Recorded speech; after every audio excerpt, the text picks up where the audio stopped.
Hello ladies and gentlemen, welcome to a new night point of view review. In front of us is the new Volkswagen Taigo. It's a little bigger brother of the Volkswagen Polo. Inside it's exactly the same as the Polo. In fact, it's a crossover, so it's a little bit uplifted. If we unlock the car, you can see the beautiful LED matrix headlights with also connected daytime running lights in the middle. You can see that puddle light. This is the style package. We're sitting on 17-inch alloys. It's a quite comfortable ride. For me, this is just the right taste of comfort. Enough tire to dampen the uneven parts of the road, and good looks. If I come to the rear, and you can see the gorgeous connected LED taillights, and to open the cargo. So I think it was 440 liters. It's pretty spacious, compact SUV, and there's a spare tire the bottom.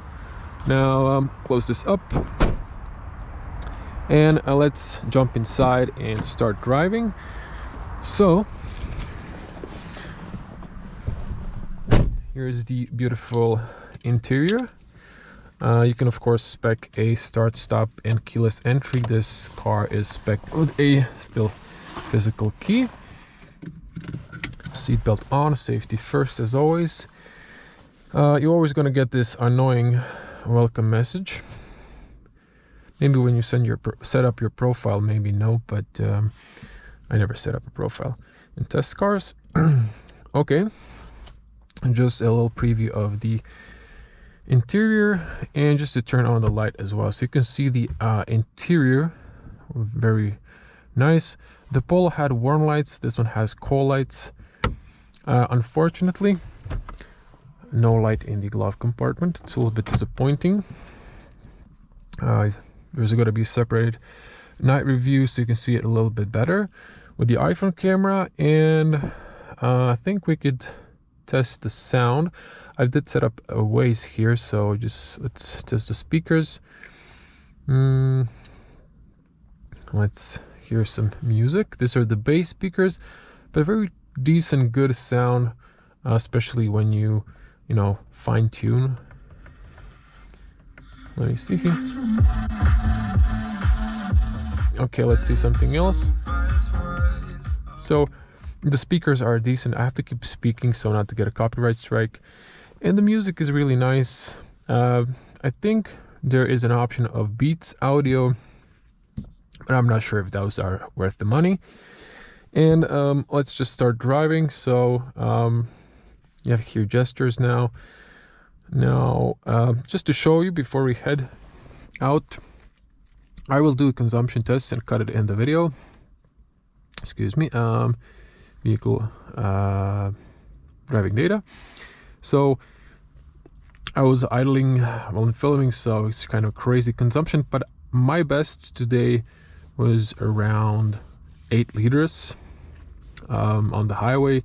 Long term, this car has 7.4 liters. This is from the salesperson who's driving the car. And then since refueling, 7.1 liters. So this car has almost 3,000 kilometers on the clock. It's fairly new, but it's worked out.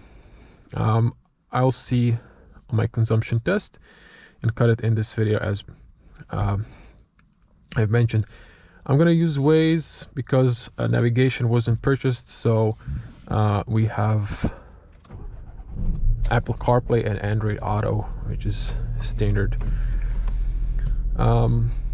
Okay, let's head out and I'll guide you through. You can see the cornering fog lights, nice addition. All the lights are white LED lights, besides the one warm light in the cargo area illumination. Now Taigo has an excellent turning radius when maneuvering on parking, and you can see in my day point of view driving with no talking that on the parking lot you can do a nice U-turn. Okay, so what do we have inside the car? We have the 1.0 TSI with 110 horsepower, linked to 7-speed automatic DSG transmission. Now there is also an optional 95 horsepower version. So the 1 liter is a 3-cylinder turbocharged inline, and you also have the 1.5 TSI with 150 horsepower. That's a 4-cylinder.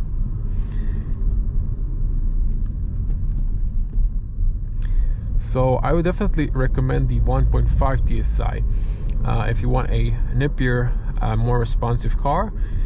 I would definitely not go for the 95 horsepower because this is a taller car, it needs more power. This setup 110 horsepower feels okay for city driving, but if you would load this car with stuff, with passengers, I think that this might not be sufficient.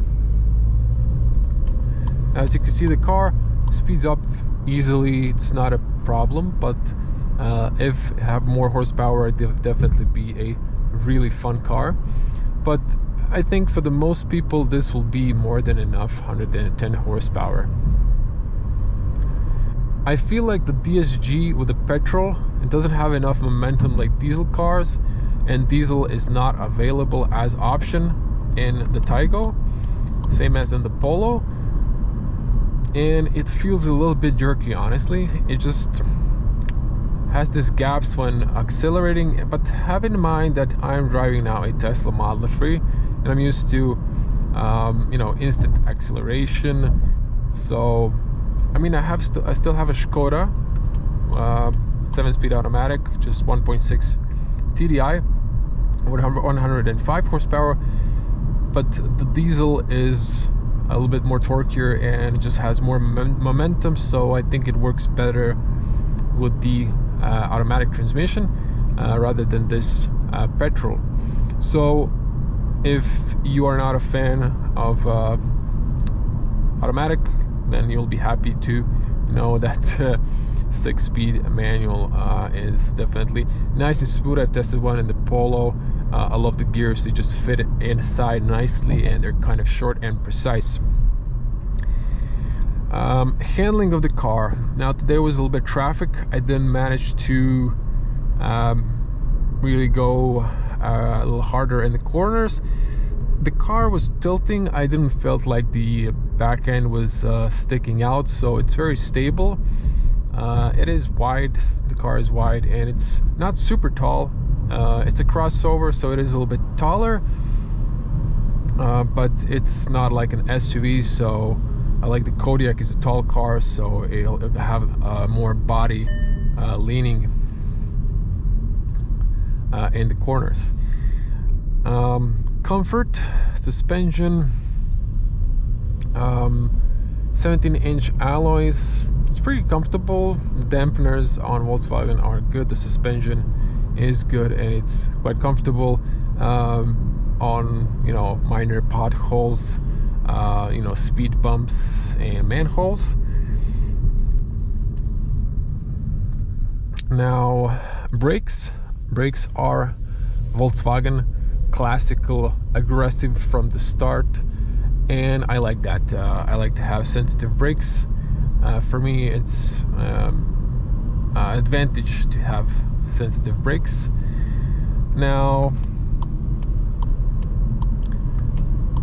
what else? Steering is, I would say, not very responsive. You can get a you can get the driving modes. In that case, you can you know, switch to sport mode, and then it would probably give you a little bit more feedback. But this is on the light side. It's not very exciting, let's call it that way. And what I love Taigo is, besides the looks, the coupe design, and it's stylish a car, but the interior feels good because it's like a Polo. I really like this ambient lights. I've mentioned this a lot of times. I like the layout of the automatic AC controls that are touch capacitive buttons, but I would still prefer a physical controls like in the last generation of Polo before the new fourth generation. So, but the Taigo feels good as well because it's uplifted. It's not a real SUV, it's a crossover. You have an SUV feeling inside because you're a little bit taller. You can see like the Polo, you're just sitting taller. And you can see the Kodiaq. You're not tall as the Kodiaq, but you're taller and you have a good overview while driving. So this is a good compromise. And there was a lot of attention to this car. Even people stopped me asking me about it because they recognize it's a new model. And it also had ads on the car. So it's a stylish car. Overview inside the car is great. From my height, I'm a 2-meter tall person. I can see the hood. It's a good overview through the mirrors on the both ends, and a good overview through the rear mirror, which is a little bit narrow, or excuse me, short, but it gives you an okay overview behind yourself. This particular car is not spec'd with the backing camera. I would definitely spec one because the car is taller, and in that case it would be really practical to have a backing camera. Now the car really speeds up nicely. If you put it to sport, it's more responsive and it's very nice. Now, if you're alone and if you have a front passenger, again, I think this power is adequate. But if you're going on a road trips, your car is full of stuff, then might be a little bit underpowered. But if you're just a daily driver and occasional road trips, not a lot of stuff, or just maybe once a year, then 110 horsepower is quite okay. So you can see, if you're in sport, you do, sacrifice a little bit more consumption. But it's just more responsive and it feels right. It feels good. And but I'm just one of those people who like to drive like in the normal, in the D, and have enough power in that. But then when I want some extra power for overtaking, then I like to use the sport. That's really not sport, it's just an option to shift later, so just build some more RPM. But I'm pretty sure you know that. Comfort inside the car. These seats are, if I switch on the light, these seats are quite comfortable. This is some sort of leather fake carbon fiber combo and textile inside. It's comfortable. You have lumbar support and the style, and I would definitely go for the at least style. I wouldn't go for the life package. And R-Line looks good, but it's just more money for sport bumpers, and you get the dark roof liner. So if you're a fan of that, then go for the R-Line. It does look good. Regular audience already knows this. We are coming through the highway, so we're gonna do a little highway run. We're gonna come to 150. In Croatia this is legal, but I don't drive 150 for the most part. We'll just demonstrate so you can hear some tire noise, engine and cabin soundproof. Now cabin soundproof is decent up to 130 kilometers, which is a speed limit in most European countries, but above that it's quite noisy. And in this particular car I have heard some whistling noise coming from the B-pillar.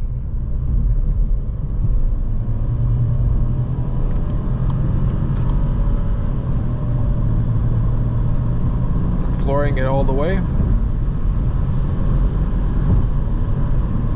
Yeah, there's this pitch noise from the B-pillar.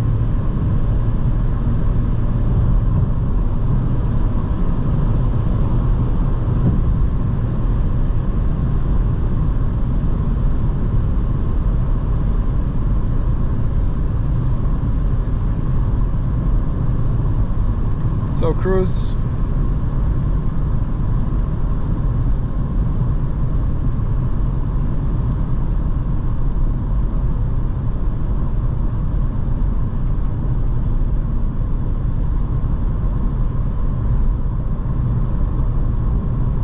So this is 100 kilometers. Now this tarmac is kind of rough, and then there's a smooth one, new one, but there's a lot of, not a lot, but a decent amount of tire noise. These are winter tires. Now it's more silent. If I speed up to 130,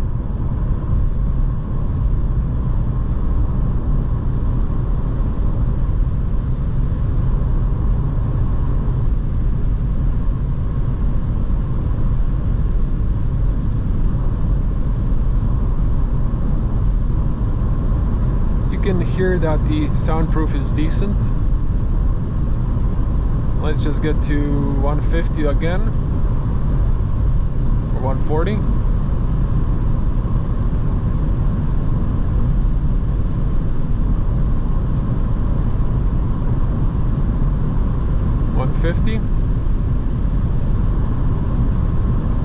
There's just high-pitched noise coming from the B-pillar.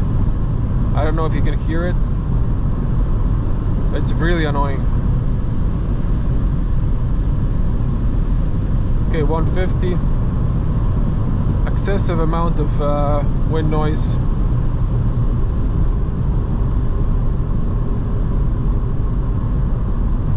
Now the cruise control is pretty much easy once you get used to it. There's a 100 speed limit here because of the overpass. But the car is pretty much solid. Now this B-pillar thing, I've tested sometimes the same model with different engines, stuff like that. Sometimes it's just particular car. It might be the seal on the doors or something like that. So I wouldn't worry about that, but I'm just being 100% honest here. I'm sure if you were bringing the car in warranty, Volkswagen would fix this.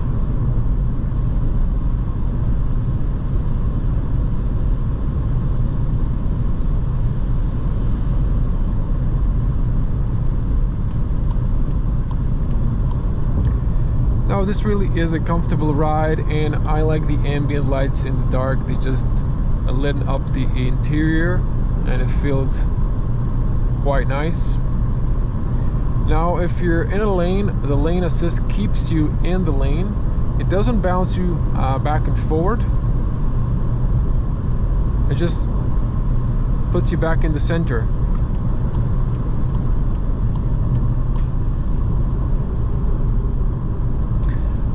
Driving an electric car, I forget how nice is it to coast, but with an electric car you kind of recuperate.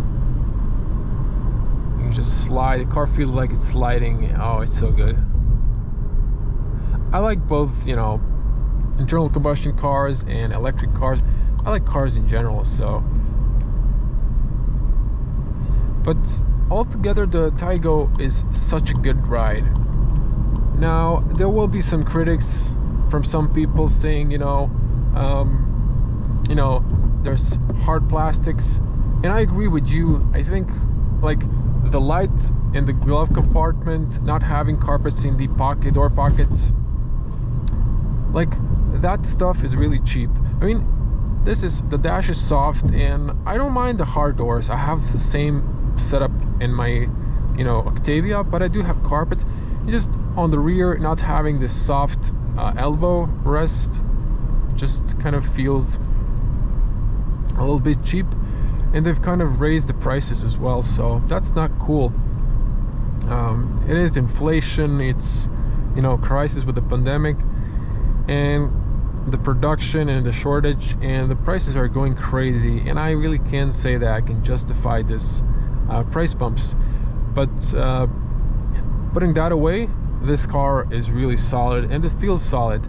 This is also available in South America, maybe you didn't know, and they've kind of made it a little bit better and brought it to the European market because they just want to compete with the other brands and get their share of the market. You can see at the speed of 80, it's almost no wind noise. There's just some tire noise. You can barely hear the petrol engine. By the way, I forgot to mention that the petrol engine is very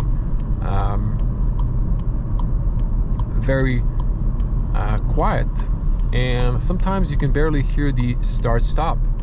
I like that in new Polo. By the way, you can check also the new Polo point of view driving and full review.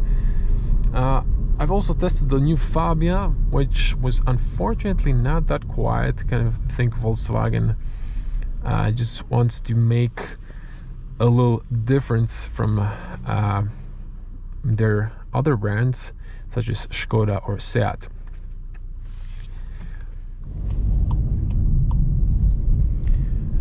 Now we're coming to a part where we're gonna do a 0 to 100 in the sport mode. Now honestly, I haven't checked the official time, but I can imagine it's around, I'm gonna be guessing now, around between 110 horsepower. What would you say? I'm gonna say like around maybe 9, but honestly this is probably around 10. It's nothing exciting anymore for me, at least, if I'm completely honest. I just do this because some people want to see it. So although I come here at late hour because there's no traffic, there is occasional traffic, but I always make sure there's no one in front of me or behind me. We're gonna turn off the start stop and we're gonna floor it once. Full stop. And hold brake, floor it. Such a lag, and then it jumps. Oh, I forgot to put it to sport. There you go. Brakes are awesome. Okay, I'll do another run on the way back in the sport. The brakes are really excellent. I just love Volkswagen brakes. When it comes to classical cars, the internal combustion. Okay, turning here so we can test our LED headlights. Now there are some lovebirds here on the side. You can see this. Usually the windows are fogged. I'm gonna stop here because the street lights are off and we can compare the lights. This is the GoPro 9. I really haven't bought the new 10. This is the normal beam. This is the long beam. In person, it is very good. Now I'm gonna bring my iPhone camera because it has a better sensor. And I'm gonna snap some photos as well so you can see how that looks more in person. So this is the normal beam. This is the long beam.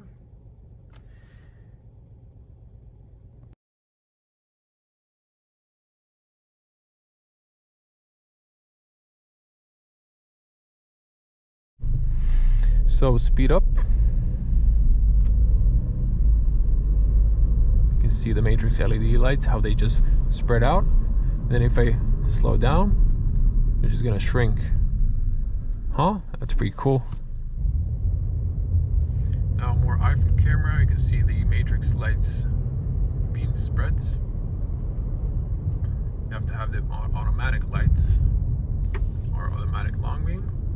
And then in bends you have the cornering fog lights. If I slow down, you can see how the matrix will switch off. And then if I stop here, you can see if I turn the wheel, there you go, fog cornering lights. And once again, speed up. There you go. And when you slow down. Now I'll pass next to that car, so let's see if it will create a shade not to blind that car. There you go. And once it passes, it turns it on. Now I forgot to mention the Waze is wirelessly working, so that's a huge plus. You don't have to use the cable. And let's do it. There's no one here, so this time in sport, hold the brake, floor the gas, and let it go. Serious lag on the start.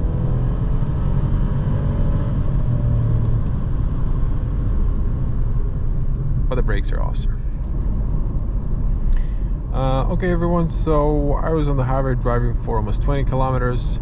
I've reached 5.6. I would say probably, depending on the terrain, if it's not completely flat, you can get 6 liters on the highway, 130. In the city, as mentioned, it was around 5 liters. We were going between 70 and 80. Also, finally, there was no traffic. I was a little harsh in the corners, and I gotta say, this car is so stable on the road and the bends. There's small leaning, and the back end doesn't stick out, so it's really excellent stability on the road. Very comfortable and confident.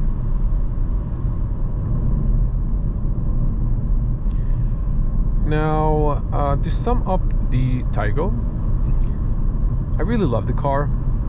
Feels solid, Volkswagen quality, and I'm really eager to see, will Volkswagen maybe, just maybe, in the future offer a R version of this car, just like the T-Roc. Imagine R Taigo with a crap-rich exhaust. That would be really fun. But definitely, Taigo is an excellent car. It feels really solid, and it just looks good. It drives good. Excellent family car, and for all of those who want something a little bit taller, but not necessarily a full-size SUV. It's a very comfortable ride. It looks modern, and it's well packed. Okay, so we are coming to our place to end the video. It's always like we're driving from point A to point B, so you can compare all other cars on the same route.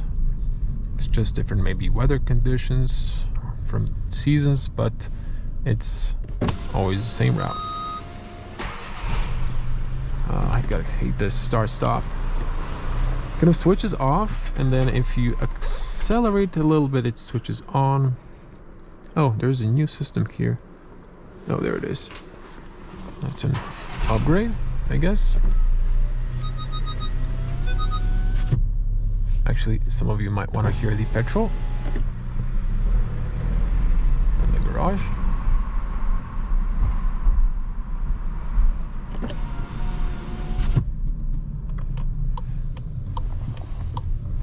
So, my regular audience knows this.